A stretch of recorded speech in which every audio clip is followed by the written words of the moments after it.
నమస్తే welcome to one TV news ముందుగా bulletin లో హెడ్లైన్స్ నేను పార్టీ మారడం లేదు కోమటిరెడ్డి రాజగోపాల్ రెడ్డి ప్రజాపాలన కోసమే తాను గతేడాది ఎమ్మెల్యే పదవికి రాజీనామా చేసినట్టు వెల్లడి యోన్ ఫాసేకు ప్రఖ్యాత నోబెల్ పురస్కారం ఈ పురస్కారం పట్ల పలువురు హర్షం ఉగ్రవాదంపై అమిత్ షా కీలక వ్యాఖ్యలు ఉగ్రవాదు మాదక ద్రవ్యాల ముఠాలపై కేంద్ర ఉక్కుపాదం మోపిందంటూ వెల్లడి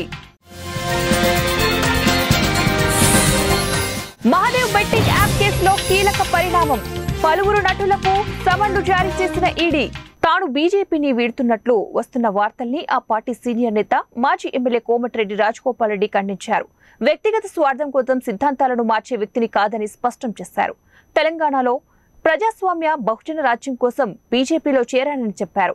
ప్రజా తెలంగాణకు బదులు ఒక కుటుంబం కోసమే తెలంగాణ అన్నట్టు ప్రస్తుత పరిస్థితి తయారైందని కోమటిరెడ్డి రాజగోపాల్ రెడ్డి విచారం వ్యక్తం చేశారు.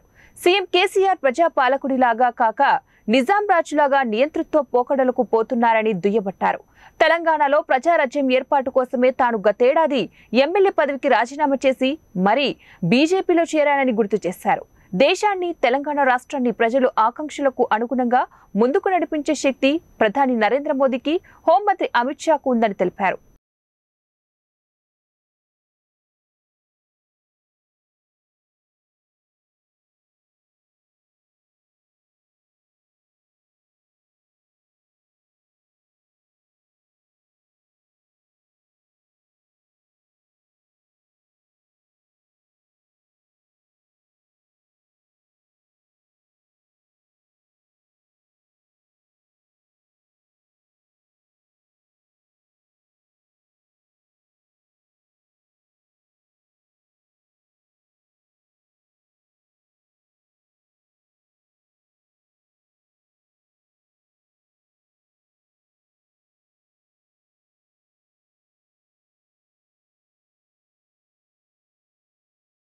తన నాటకాలు విశిష్ట వచన శైలితో అవ్యక్త్యాన్ని వ్యక్తీకరించడంలో సిద్ధహస్తుడైన నార్వే దేశ రచయిత 64 ఏళ్ల యోన్ ఫాసేకు ఈ ఏటి నోబెల్ సాహిత్య బహుమతిని ప్రదానం చేయనున్నట్లు నోబెల్ సాహిత్య పురస్కార కమిటీ ప్రకటించింది.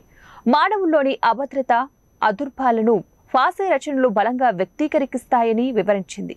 ఇంతవరకు 40 నాటకాలు, నవలలు, బాలల పుస్తకాలు, కథానికలు, కవితలు, వ్యాసాలు రచించిన ఫాసే 1969లో నోబెల్ సాహిత్య బహుమతిని పొందిన ఐరిష్ రచయిత శ్యాముల్ బెకెట్ నుంచి స్ఫూర్తి పొందారంటారు. 1969లో నోబెల్ సాహిత్య బహుమతి పొందిన ఐరిష్ రచయిత శ్యాముల్ బెకెట్ నుంచి స్ఫూర్తి పొందానంటారు. ఫాసేతో కలిపి ఇప్పటిదాకా 4 నార్వేజియన్ రచయితలను నోబెల్ సాహిత్య బహుమతి వరించింది.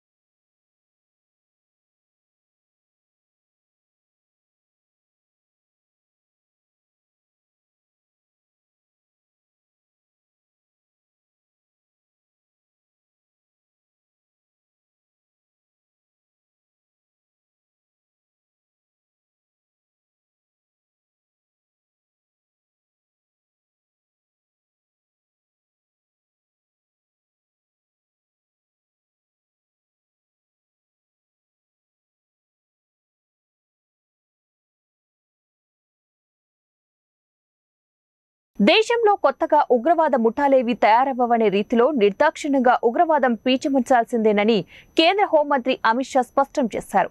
ఉగ్రవాద నిరోధక దళాలు ఈ దృక్పథంతోనే పనిచేయాలన్నారు. జాతీయ దర్యాప్తు సంస్థ ఆధ్వర్యంలో 2 రోజుల పాటు ఢిల్లీలో జరిగే ఉగ్రవాద వ్యతిరేక సదస్సులో ఆయన ప్రసంగించారు. ఉగ్రవాదులతో ముడిపడిన వ్యవస్థలన్నింటినీ కూడా పూర్తిగా నిర్వీర్యం చేయాలని, దీనికోసం ఒకే స్ఫూర్తితో వ్యవహరించాలని షా చెప్పారు. క్రిప్టో కరెన్సీ, హవాలా, ఉగ్రనిధులు, వ్యవస్థీకృత నేర ముఠాలు, ఉగ్రవాదులకు, మాదక ద్రవ్యాల ముఠాలకు మధ్య సంబంధాలపై కేంద్ర సర్కార్ తీసుకుంటున్న కఠిన నిర్ణయాల నుంచి మంచి ఫలితాలను ఇస్తున్నాయని తెలిపారు.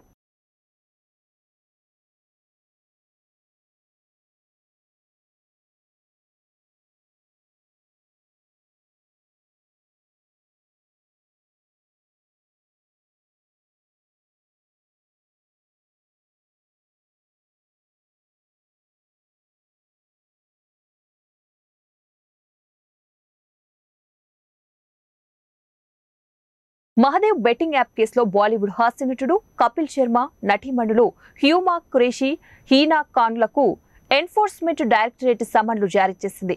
ప్రముఖ నటుడు రణబీర్ కపూర్ కు సమన్లు జారీ చేసిన మరుసటి రోజే ఈ పరిణామం చోటు చేసుకోవడం గమనార్హం. కపిల్ శర్మ, హ్యూమా ఖురేషీ, హీనా ఖాన్లకు వేర్వేరు తేదీల్లో ప్రశ్నించనున్నట్లు అధికారులు తెలిపారు. అయితే ఈ ముగ్గురు కూడా ఈ కేసులో నిందితులు కారని, హవాలా వ్యవహారంలో చెల్లింపులు ఎలా జరిగాయన్నది తెలుసుకోవడానికే వీరిని విచారిస్తున్నట్లు సమాచారం. ఇదిలా ఉండగా నేడు రాయ్పూర్లోని ఈడీ ప్రాంతీయ కార్యాలయంలో రణబీర్ హాజరు కావాల్సి ఉండగా ఆయన 2 వారాల సమయం కోరినట్లు తెలుస్తోంది.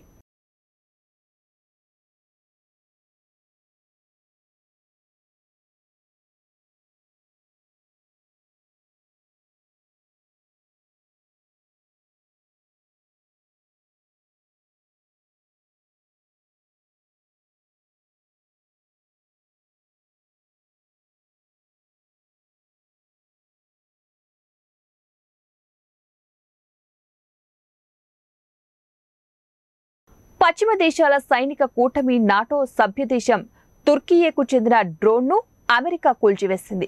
సిరియాలో మోహరించిన అమెరికా బలగాలు తమ క్యాంపు వైపునకు డ్రోన్ రావడంతో ముప్పుగా భావించి యుఎస్ ఫైటర్ జెట్లతో కూల్చివేశారు.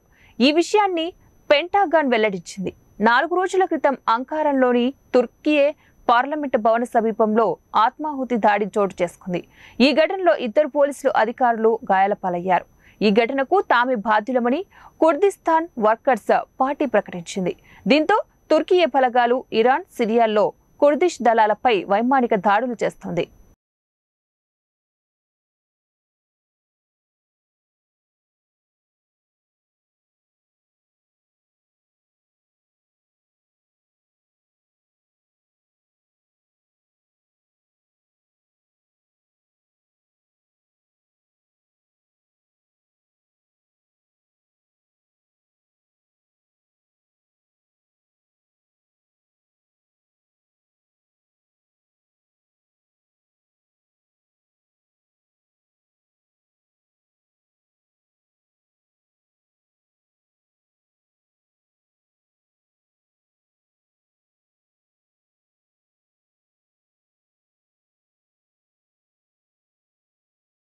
అణుశక్తితో దూసుకెళ్లే సరికొత్త క్రూజ్ క్షిపణిని తాము విజయవంతంగా పరిరక్షించినట్లు రష్యా అధ్యక్షుడు వ్లాదిమిర్ పుతిన్ వెల్లడించారు.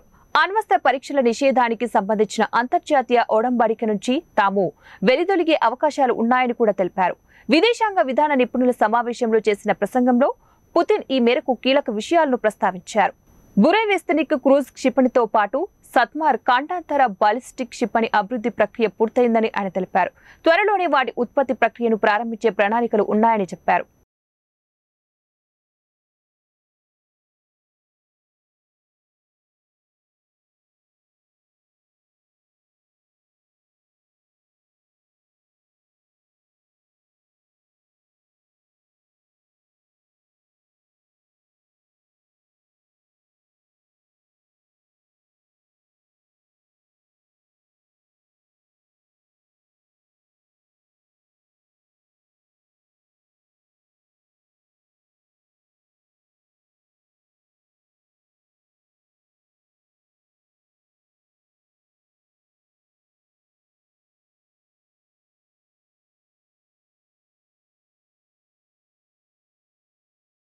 ₹100 లంచంగా తీసుకున్న ఒక వైద్యుడిని నిర్దోషిగా పరిగణిస్తూ బొంబాయి హైకోర్టు తీర్పును వెలువరించింది.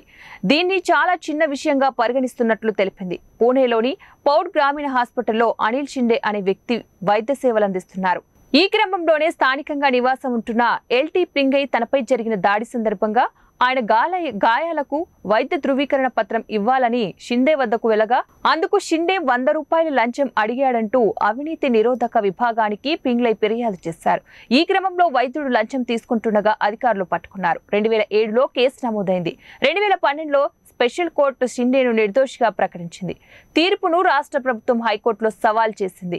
2007లో ₹100 లంచం తీసుకోవడం చాలా చిన్న విషయమని బాంబే హైకోర్టు పేర్కొంటూ స్పెషల్ కోర్టు తీర్పును సమర్థించింది. అవినీతి నిరోధక చట్టంలోని కొన్ని నిబంధనలపై నిందితుని నిర్దోషిగా పరిగణిస్తున్నామని తెలిపింది. ఎన్నికలను నిర్వహించేందుకు అదనపు నిధులు కావాలని ఉక్రెయిన్ అధ్యక్షుడు జెలెన్స్కీ అర్థించడాన్ని అమెరికా అధ్యక్ష ఎన్నికల్లో రిపబ్లికన్ అభ్యర్థిత్వ పోటీదారు వివేక్ రామస్వామి తప్పుపట్టారు. అధ్యక్షుడిగా తాను ఎన్నికైతే నిధుల్లో కోత విధిస్తానని స్పష్టం చేశారు. మరీ గారాబం చేయడం నాకు నచ్చదు. నేను స్పష్టంగా ఉండాలనుకుంటున్నా.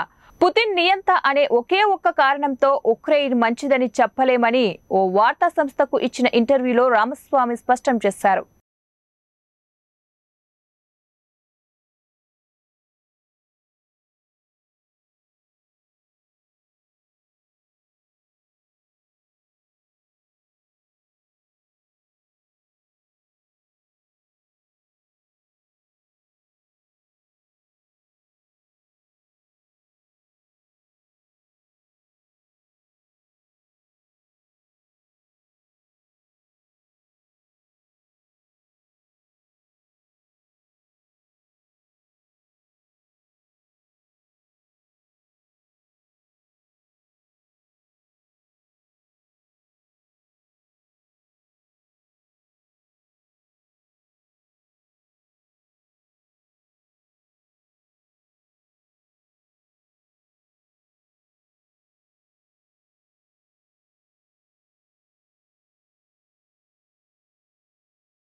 తన cinema mark Anthony Hindi version విడుదలకు అవసరమైన ధృవీకరణ పత్రాన్ని జారీ చేసేందుకు గాను ముంబైలోని central board of film certification అధికారులు తన నుంచి లంచం తీసుకున్నారని నటుడు విశాల్ చేసిన ఆరోపణలపై కేంద్ర దర్యాప్తు సంస్థ రంగంలోకి దిగింది.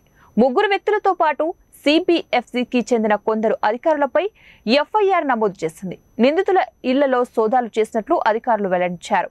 విశాల్ నుంచి లంచం డిమాండ్ చేసింది సెన్సార్ బోర్డు సభ్యులు కాదని, బయట వ్యక్తులని సిబిఎఫ్సి ఇటీవల పేర్కొన్న సంగతి తెలిసిందే. ఈ క్రమంలో దర్యాప్తు మొదలుపెట్టిన సిబిఐ మెర్లిన్ మేనకా, బీజా రామ్దాస్, రాజన్ ఎం అనే 3 వ్యక్తులతో పాటు సిబిఎఫ్సికి చెందిన అధికారులపై కేసు నమోదు చేసింది.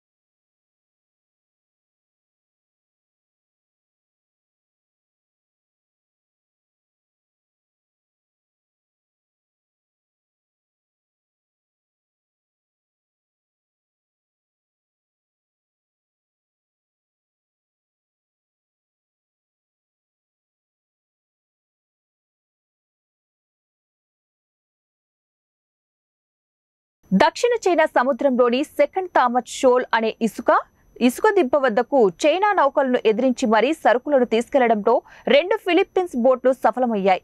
ఎన్నో ఏళ్ల క్రితం సిరేయా మాత్రే అనే ఫిలిప్పియన్ యుద్ధ నౌక ఈ దిబ్బపై ఒడ్డు తట్టి దిగబడిపోయింది. అక్కడ ఫిలిప్పియన్ మెరైన్ సైనికులు స్థావరం ఏర్పరచుకున్నారు. వారికి సరుకులు, నిర్మాణ పరికరాలను తీసుకెళ్లే ఫిలిప్పీన్స్ నౌకలు, పడవలను చైనా పదే అడ్డుకుంటోంది. దిబ్బను తన తీర రక్షణ నౌకలు ఇతర బోట్లతో దిగ్బంధించి ఫిలిప్పీన్స్ బోట్లను రానివ్వడం లేదు. అయితే 2 ఫిలిప్పీన్స్ కోస్ట్ గార్డ్ నౌకలు సెకండ్ థామస్ షోల్ వద్దకు సరుకులను తీసుకెళ్తున్న 2 బోట్లను రక్షణగా వెళ్లాయి. చైనా కవింపు చర్యలకు దిగిన తమ బోట్లు దిబ్బ వద్దకు వెళ్లి సరుకులను దించాయని ఫిలిప్పీన్స్ రక్షణ శాఖ తెలిపింది.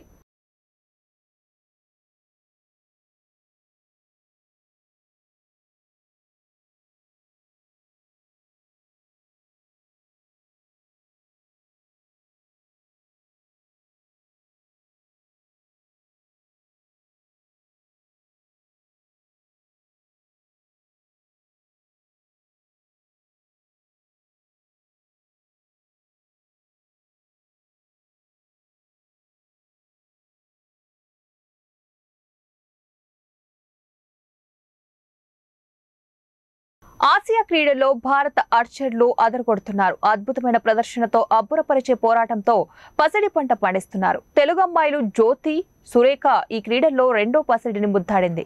ఇప్పటికే ఒజాస్తో కలిసి మిక్స్డ్ టీమ్గా బంగారు పతకం గెలిచిన ఆమె తాజాగా కాంపౌండ్ మహిళల టీంలోనూ ఛాంపియన్గా నిలిచింది. జ్యోతి అదితి స్వామి, పర్నీత్ కౌర్తో కూడిన భారత్ హోరాహోరీగా సాగిన ఫైనల్స్లో 230-229 తేడాతో చైనీస్ తైపీని ఓడించింది. ఈ విజయంలో సీనియర్ ఆర్చర్ జ్యోతి సురేఖ కీలక పాత్ర పోషించింది.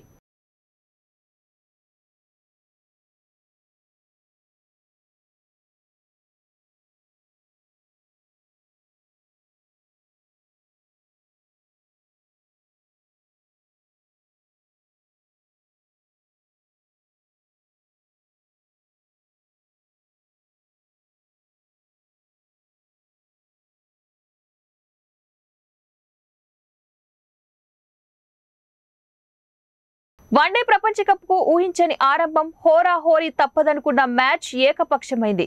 ఫైనల్ టై అయిన ఇంగ్లాండ్ కంటే బౌండరీలు తక్కువ కొట్టడం వల్ల 2019 ప్రపంచ కప్ ను కోల్పోయిన కివీస్ ఈసారి ఈ జట్టు చిత్తుగా ఓడించి టోర్నీని ఘనంగా ఆరంభించింది.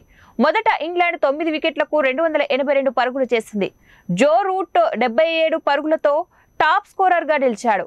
బట్లర్ 43 కూడా రాణించారు. అనంతరం ఛేదన ప్రారంభించిన కివీస్ లక్ష్యాన్ని 36.2 ఓవర్లలో ఒక్క వికెట్ కోల్పోయి ఛేదించింది. డెవాన్ కాన్వే 152, రచిన్ రవీంద్ర 123 పరుగులతో రాణించారు. బౌలింగ్ లో ఒక వికెట్ కూడా తీసిన Rachin man of the match గా ఎంపికయ్యారు.